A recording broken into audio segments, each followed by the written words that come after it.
Media கிரிக்ஸ் viewers உங்க எல்லாருக்கும் ஒரு பெரிய வணக்கம். இன்னைக்கான வீடியோ என்ன அப்படின்னா, நேத்தையிலேருந்தே IPL 2026 பத்தின விஷயங்கள் செமையா சூடு பிடிச்சி போயிட்டு இருக்கு அப்படின்னே சொல்லலாம். எஸ், நேத்து கிரிக் பஸ்ல வந்து பாத்தீங்க அப்படின்னா ஒரு சூப்பரான அப்டேட் ஒன்று விட்டுருந்தாங்க. டிசம்பர் 15ஆம் தேதிக்குள்ள வந்து பாத்தீங்க அப்படின்னா IPL-ஓட மினி ஆக்ஷன் நடைபெறும். நவம்பர் 15க்குள்ள வந்து டீம்ஸ் வந்து எந்தெந்த பிளேயரை ரிலீஸ் பண்ணணும் அப்படிங்கிற அப்டேட் வந்து விடணும் அப்படின்னு சொல்லிட்டு அவங்க சொல்லியிருந்தாங்க அந்த ஸ்டேட்மெண்ட்ல. அது கூட சேர்ந்து இன்னொரு விஷயம் வந்து வந்திருந்துச்சு. அது ஒரு பெரிய ரூமராவும் அப்படியே பயங்கரமா பரப்பிட்டு இருக்காங்க.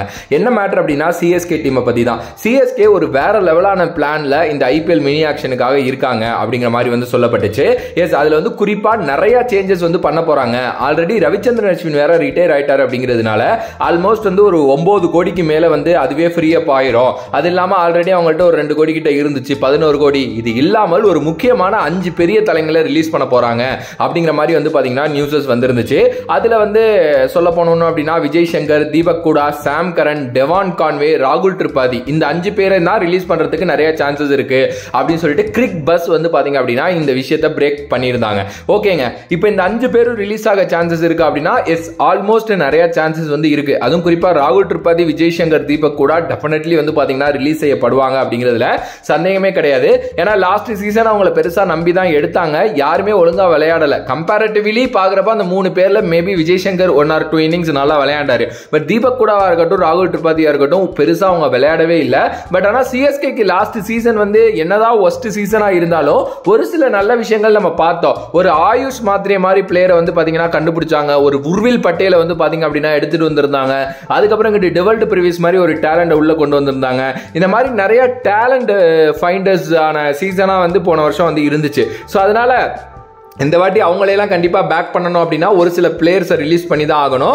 அதுல ரொம்ப முக்கியமான பிளேயர்ஸா இவங்க இருப்பாங்க அப்படிங்கிற மாதிரி வந்து சொல்லப்படுது. பட் இதுல ஃபேன்ஸ் எல்லாருமே ரொம்ப ஷாக்கான விஷயம் அப்படின்னா Sam Curran and Devon Conway. First Devon Conway பத்தி பேசலாம். டெவான் கான்வே பொறுத்த வரைக்கும் அவரை ரிலீஸ் பண்ணணுமா அப்படின்னா என்னை கேட்டா வந்து தேவை இல்லைங்க. அவர் சூப்பரான ஒரு பிளேயர். லாஸ்ட் டைம் அவருக்கு பெருசா சான்சஸ் கொடுக்கல.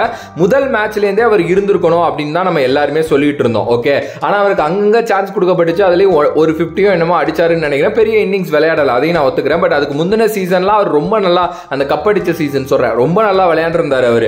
அப்படிப்பட்ட ஒரு பிளேயர், நியூசிலாந்தோட கரண்ட் பிளேயர், அவரு ரொம்ப நல்லா விளையாடுவாரு. மேபி ஒரு சீசனுக்காக அவரை ரிலீஸ் பண்ணுவாங்களாங்கிறது தெரியல. ஆனா எனக்கு என்னமோ இப்படி யோசிப்பாங்கன்னு தோணுது. கிட்டத்தட்ட 6 கோடி ரூபாய் அவர் ஹோல்டு பண்ணி வச்சிருக்காரு. எனக்கு தெரிஞ்ச அவர் ஆக்ஷன்ல விட்டா திருப்பி 6 கோடி ரூபாய்க்குலாம் போக மாட்டாரு. மேபி அவர் விட்டு எடுத்து பார்க்கலாம் அப்படிங்கிற மாதிரி எதுவும் யோசிக்கிறாங்களாங்கிறது தெரியல.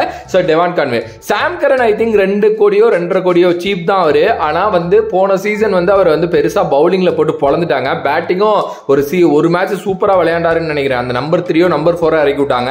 எனக்கு தெரிஞ்சு வந்து பாத்தீங்கன்னா சாம் கரனை டீம்ல வச்சுக்கிறது தாங்க நல்லது. சாம் கரன் ஒரு வெறியோட இருக்காரு, திருப்பி இங்கிலாந்து டீம்ல இடம் பிடிக்கணும் அப்படின்னு சொல்லிட்டு. அவர் இந்த டைம்ல நம்ம வந்து கலட்டி விட்டோம் அப்படின்னா ரொம்ப தப்பா இருக்கும். ஆக்சுவலா அவர் ஒரு நல்ல டேலண்ட். லாஸ்ட் சீசன் ஒரு அளவுக்கு பேடா அமைஞ்சிருச்சு, நான் இல்லைன்னா சொல்லல. பட் சாம் கரனோட டேலண்ட் பத்தி நான் சொல்லி உங்களுக்கு தெரியணும்னு இல்லை. அவர் ரொம்ப நல்லா பண்ணிருக்காரு இதுக்கு முன்னாடி. சோ சாம் கரனை எனக்கு தெரிஞ்சு வச்சுக்கணும். வச்சுக்காம விட்டாங்க அப்படின்னா அது கொஞ்சம் லாஸ் தான். ஏன்னா 2 கோடி ரூபாங்கிறது சாம் கரன் எனக்கு தெரிஞ்ச ஒரு சூப்பரான ஆப்ஷன். மேபி சாம் கரன் மேல அவ்வளவு ஹார்ஷா இருக்க மாட்டாங்க. பார்க்கலாம் என்ன நடக்க போகுது அப்படின்னு சொல்லிட்டு. இதை தாண்டி கூட ஒரு சில ரிலீசஸ் வந்து நம்ம பார்க்கலாங்க. இது மட்டும் கிடையாது, இன்னும் ஒரு சில ரிலீசஸ் வந்து டெஃபினெட்லி வந்து பண்ணுவாங்க. அது ஒரு கூட்டம் வந்து இப்போ MS தோனியும் ரிலீஸ் பண்ண போறாங்க அப்படிங்கிற மாதிரிலாம் சொல்லிட்டு திரியிறாங்க.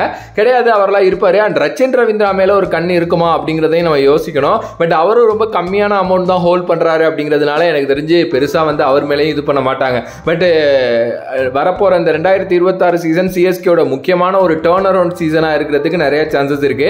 ஏன்னா நிறைய நல்ல ஃபைன்ஸ் லாஸ்ட் இயர் பண்ணிருக்காங்க. இன்னும் ஒரு சில முக்கியமான பிளேயர்ஸ் இந்த IPL வர்றாங்க ஆக்ஷன்ல. சோ அவங்களையும் எடுத்துட்டாங்க அப்படின்னா ருத்ராஜ் வேற திருப்பி வந்துருவாரு. MS தோனி ஒரு மாதிரி ஒரு நல்ல ஷேப்ல வந்தாரு அப்படின்னா ரொம்ப கரெக்டா இருக்கும். ஆல்ரெடி ரவீந்திர ஜடேஜா வேற இருக்காரு. நூர் அகமது மாதிரி ஒரு பிளேயர் வந்து இப்ப டீம்ல ஆட் ஆயிருக்கிறது வந்து ஒரு பெரிய அட்வான்டேஜ். சோ அதனால வந்து எனக்கு தெரிஞ்ச வரைக்கும் சிஎஸ்கே பக்காவான பிளான்ல தான் உள்ள இறங்குவாங்க அப்படின்னு நினைக்கிறேன். பார்க்கலாம், வெயிட் பண்ணி. இப்படிதான் லாஸ்ட் இயர் பேசணும். பட் வந்து லாஸ்ட் இயர் என்ன நடந்துச்சுன்னு நான் சொல்லி உங்களுக்கு தெரியணும்னு இல்லை. ஸோ சில பேட் சீசன்ஸ் வரலாம், சில குட் சீசன்ஸ் வரலாம். பட் டீம் என்னைக்குமே ஒரு செமையான டீமா எடுக்கணும் அப்படிங்கிறது தான் என்னோட ஒரு பெரிய இது. ஏன்னா லாஸ்ட் இயர் ஆக்ஷன்லாம் பாத்தீங்க அப்படின்னா ஏதோ போயிட்டு உட்காந்து பண்ணணுமே பண்ணிட்டு வந்திருந்த மாதிரி தான் இருந்துச்சு. நீங்க ஒரு நல்ல டீம் எடுத்து தோக்குறீங்க அப்படின்னா பிரச்சனையே இல்லை. ஆனால் நல்ல டீமே இல்லாமல் ஒரு டீம் எடுத்து வச்சு ஒரு பேக்கப்புக்கு கூட கரெக்டான ஆப்ஷன் இல்லாமல் லாஸ்ட் இயர் மாட்டிக்கிட்டாங்க. அதுவும் இப்போ லாஸ்ட் இயர் நான் சொன்ன மாதிரி சில ஃபைன்ஸ் இருந்துச்சு தான், நான் அதையும் ஒத்துக்கிறேன். பட் அந்த நேரத்தில் அதில் ஒரு நெகட்டிவ் ஷேட்ஸும் இருக்கு. ஏன்னா ஆயுஷ் மத்ரி வந்து இப்போ ரீசெண்டாக ஒழுங்காகவே விளையாடவே இல்லை. அதுக்கு ஒரு வீடியோ வச்சிருக்கேன். உர்வில் பட்டேலும் நம்ம பெருசாக பார்க்கறது கிடையாது. ஏதோ ஒன் மேட்ச் வாண்டர்ஸாக இருந்துடக்கூடாது. டெவல்டு பிரிவிஸ் ஒரு ஃபுல் நம்பிக்கை இருக்கு. ஸோ ஒரு நல்ல ஸ்ட்ராங்கான கோரை உருவாக்கணும், எக்ஸ்பீரியன்ஸ் கேம்பைனர்ஸும் இருக்கணும், அதே நேரத்தில் நல்ல தடாலடி யங் டேலண்ட்ஸும் இருக்கணும். அப்படி இருந்தால் மட்டும்தான் அது ஒரு மாதிரி ஷேப் அப் ஆகும் அப்படின்னு தான் என்னோட கருத்து. பார்க்கலாம் சிஎஸ்கே இந்த வாட்டி என்ன பண்ண போறாங்க அப்படின்னு சொல்லிட்டு. ஸோ நீங்க சொல்லுங்க உங்களோட கருத்தை. ப்ரோ இந்த ஒரு 4-5 பேரை ரிலீஸ் பண்ணா சிஎஸ்கே பயங்கரமா இருக்கும் ப்ரோ, இவ்வளோ அமௌண்டோட உள்ள போகலாம், இந்த பிளேயர்ஸ் எல்லாம் எடுக்கலாம், இப்படிதான் ப்ரோ சிஎஸ்கே 2026 இருக்கணும் அப்படின்னு சொல்லிட்டு கண்டிப்பா மறக்காம கமெண்ட் பாக்ஸ்ல கமெண்ட் பண்ணுங்க. உங்களோட கமெண்ட் என்ன வருதுங்கிறத நான் பார்க்குறேன். அண்ட் வேறொரு வீடியோல வேறொரு கான்செப்ட்ல வந்து உங்களை சந்திக்கின்றேன். நான் ஃபர்ஸ்ட்லேயே சொல்லியிருந்த மாதிரி தான் ஒரு நிமிஷம் எடுத்துக்கிறேன். கொஞ்சம் இடையில கேப் விட்டுருந்தேன். ஸோ அது வந்து நிறைய ரீசன்ஸ்னால அதை வந்து நான் போன வீடியோலேயே எக்ஸ்பிளைன் பண்ணியிருந்தேன். இனிமேல் கேப் விட மாட்டேன். கண்டினியூவா டெய்லி ஒவ்வொரு வீடியோ ஏதாவது ஒரு டைமிங்க்கு இறங்கிறோம். இன்னும் கொஞ்சம் நாள் கழிச்சு ஒரு ஃபிக்ஸ்டு டைமிங் வச்சு அந்த டைமிங்லேயே வீடியோ போடலாம். நிறைய கவர் அப் பண்ண போகிறோம். ஐபிஎல் வந்துட்டு இருக்கு. ஐபிஎல் பற்றி இன்னும் நிறைய வீடியோஸ் இருக்கு. சிஎஸ்கே பற்றி நிறைய பேச போகிறோம். இந்த வாட்டி கொஞ்சம் வேற ஆர்சிபி மாதிரி டீம்ஸை பற்றி டச் அப் பண்ணலாம் அப்படின்னு சொல்லிட்டு ஒரு ஐடியா இருக்கு.